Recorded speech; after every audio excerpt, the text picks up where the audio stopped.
पति की सच्चाई। शादी की पहली रात ही मेरी सास और ननंद ने मेरे पति के बारे ऐसी बात बताई जिसे सुनकर मेरे रोंगटे खड़े हो गए। मेरा नाम अनामिका है। आज मैं आपको अपनी कहानी सुनाने वाली हूँ। आज ही मेरी शादी अमर से हुई है। शादी एक अच्छे बड़े घर में हुई है। पैसों की कोई कमी नहीं थी। मैं और मेरे पिता अपने आप को बड़े खुशकिस्मत मानते थे कि हमें ऐसा घर मिला है। सभी रिश्तेदार भी कह रहे थे कि ज्योति के तो भाग खुल गए, किस्मत वाली है। हम लोग उनके मुकाबले कुछ भी नहीं हैं। पिताजी के पुराने परिचित होने के वजह से मेरी शादी उस घर में हो गई। शादी के बाद मैं पहली बार उस घर में गई। घर में जाते ही मुझे पता चला कि वो लोग कितने बड़े हैं। घर बहुत बड़ा था। पहली बार था जब उनका घर मैंने देखा था। सब कुछ बहुत अच्छा था। सुहागरात का समय आ गया, लेकिन उसके पहले मेरी सास और ननंद मुझे अकेले में ले गई। मेरे समझ नहीं आया, मुझे लगा कुछ बात करना होगी। उनके चेहरे उतरे हुए और डरे हुए थे, जैसे कि कोई बात वो मुझसे करना चाहते हो। मैंने उन्हें पूछा, क्या हुआ, आप दोनों इतने डरे हुए क्यों हो? मेरी सास बोली, बेटा हम तुम्हें कुछ बताना चाहते हैं, लेकिन तुम यह सुनकर हिम्मत रखना। साथ ही मेरी ननंद भी बोली कि अब हम जो तुम्हें बताने वाले हैं वो बात हम तीनों के बीच में ही रखना। यह बड़ा घर है, यहाँ बात फैलते ज्यादा समय नहीं लगता, और वो बात सबके सामने आ गई तो हमारे घर की इज्जत मिट्टी में मिल जाएगी। अब तुम इस घर की बहू और तुम्हें इस घर का मान रखना होगा। उनकी बातें सुनकर मैं सच में थोड़ा डर गई। मुझे समझ नहीं आ रहा था कि वो लोग क्या बोलना चाह रहे हैं। मैंने कहा, आप बताएं मुझे क्या बात क्या है। मेरी सास बोली कि बहू मेरा बेटा मर्द नहीं है। उनकी यह बात सुनकर मेरे होश उड़ गए।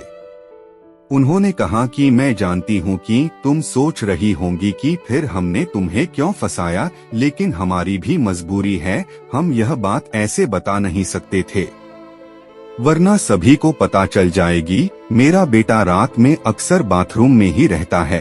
पता नहीं वहाँ क्या करता। जब भी उसे पूछो तो यही कहता है कि उसका पेट खराब है। कमरे में जाने के पहले अपने पति के लिए यह बातें सुनकर मुझे समझ नहीं आ रहा था कि मैं क्या करूं। मेरी ननंद कहती है कि तुम उससे बात करना, थोड़ा समय उसके साथ बिताओ, फिर उससे खुलकर बात करो। अगर कुछ हो सकता है तो हम जरूर करेंगे। हम तुम्हारे साथ हैं, तुम्हें अकेला नहीं छोड़ेंगे। सुहागरात वाली रात यह सब सुनकर मैं अपने कमरे में जा रही थी। मुझे अब डर लगने लगा था।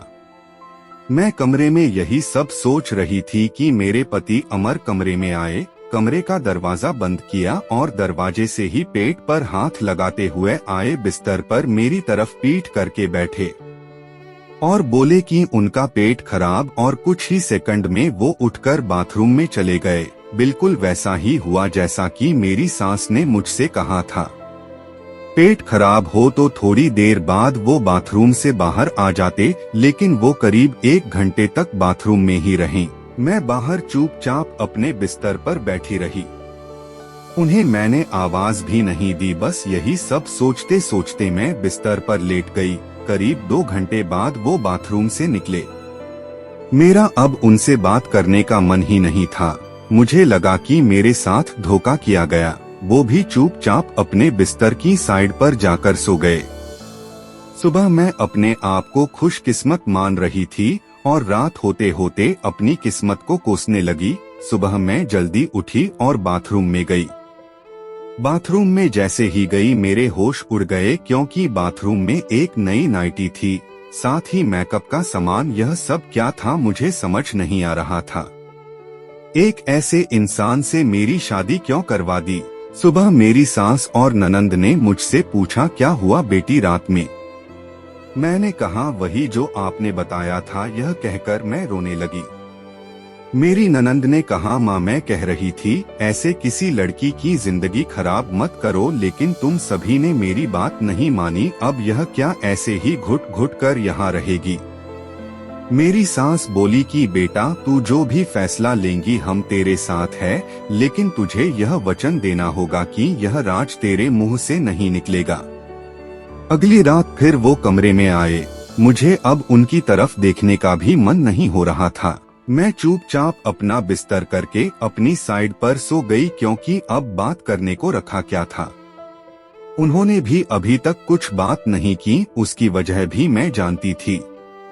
थोड़ी देर वो बिस्तर पर बैठे रहे और फिर उठकर वो बाथरूम में चले गए।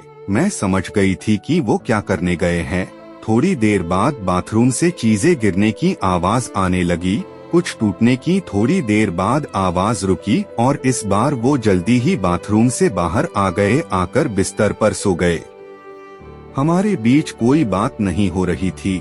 मैं तो यह सोच रही थी कि मैं क्या करूं। यही सब सोचते सोचते नींद आ गई। सुबह जल्दी उठी और फिर मैं बाथरूम में गई, लेकिन इस बार बाथरूम में जब गई तो सब कुछ बिखरा हुआ था। नई नाइटी को फाड़ दिया था, मेकअप का सामान बिखरा हुआ था। बाथरूम में कचरे में एक कागज भी था जिस पर लिखा था टू माई ब्यूटीफुल वाइफ। मेरे मन में अब शक आया कि यह सामान और कपड़े कहीं मेरे लिए तो इन्होंने नहीं रखे। लेकिन फिर मैंने सोचा कि मेरी सास और ननंद मुझसे झूठ क्यों बोलेगी। अभी मैंने उनसे कुछ बात नहीं की। सुबह मेरी सास और ननंद फिर मुझसे सहानुभूति जता रही थी। मुझे उनकी बातों से लगा कि वो चाहती है कि मैं अमर को छोड़कर इस घर से चली जाऊं। मुझे अब मेरी सास और ननद पर शक हुआ। मैंने घर की पुरानी नौकरानी से बात की। मैंने बातों बातों उससे पूछा कि अमर कैसे हैं। वो बोले कि वो तो बहुत सीधे हैं। उनकी माँ और बहन तो चाहती थी कि उनकी शादी उनके बहन के पति के रिश्तेदार से हो। बहन और माँ तो बहुत कोशिश की, लेकिन उनके पिता नहीं माने और उनके दोस्त के परिचित यानी आपसे शादी करवा दी। वो दोनों तो आपकी शादी के खिलाफ थे। कई दिनों तक घर में विवाद भी होता था। लेकिन तुम्हारे पति अमर ने कहा कि पापा जो बोले वही करते हैं। मुझे अब पता चल गया था कि मेरी सास और ननंद मुझे क्यों भगाना चाहते थे, इसलिए उन्होंने मुझसे झूठ कहा था। उन्होंने शायद अमर को कुछ कहा होगा।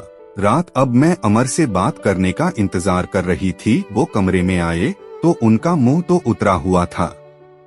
यह पहली बार था जब मैं उनसे बात करने वाली थी। उनके आते ही मैंने कहा, आप मुझसे कुछ बात करना चाहते हैं। वो बोले, अब बात करने को रखा क्या है। पापा का विश्वास था कि वो घर अच्छा है, इसलिए मैंने माँ और बहन की ना सुनकर तुमसे शादी की और तुमने सच छिपाया। मैंने बोला, क्या सच? सच कि तुम मुझसे शादी नहीं करना चाहती थी। तुम्हारी जिंदगी में अभी भी कोई और है। यह बात तुमने ही तो माँ को बताई थी। घर की इज्जत और पापा के कारण मैं चुप हूँ, कुछ कदम नहीं उठा रहा। और मैंने भी देख लिया, सुहागरात रात जिंदगी में बहुत स्पेशल होती है, लेकिन मेरे बाथरूम में 2 घंटे रहने पर भी तुम्हें फर्क नहीं पड़ा। माँ ने सही कहा था कि तुम आवाज भी नहीं दोगी, बात भी नहीं करोगी। मैंने बोला, बाथरूम में रुकने को उन्होंने कहा था और वो कपड़े और मेकअप वो मेरी बहन ने रखने को कहा था। पहली रात का गिफ्ट है, तुम्हारे लिए बाथरूम में रखा था। मैं उठकर उनके पास गई और उन्हें कहा, आपको पता है उन्होंने मुझे क्या कहा? फिर मैंने उन्हें सारी बात समझाई। कहा कि वो चाहते थे हम दोनों में गलतफहमी हो और हम अलग हो जाए, ताकि वो जो चाहते हैं वो पूरा हो जाए। उन्हें गुस्सा आया, लेकिन मैंने कहा, नहीं, अब हम इस बात को यही खत्म करेंगे और किसी को कुछ नहीं कहेंगे। उस रात मेरी सारी परेशानी और गलतफहमी दूर हो गई। वो थी मेरी सही मायने में सुहागरात। अगली सुबह मेरी सास और ननंद ने मुझसे पूछा कि मेरा क्या फैसला है, मैं क्या करने वाली हूँ। मैंने कहा कि मैं आप दोनों को माफ करके एक नई शुरुआत करना चाहती हूँ। आपको मुझसे कोई शिकायत नहीं होगी। मैं एक बहुत अच्छी बहू बनकर दिखाऊंगी। मेरे चेहरे पर मुस्कान देखकर उनके चेहरे उतर गए। ननंद तो उसी दिन अपने घर चली गई।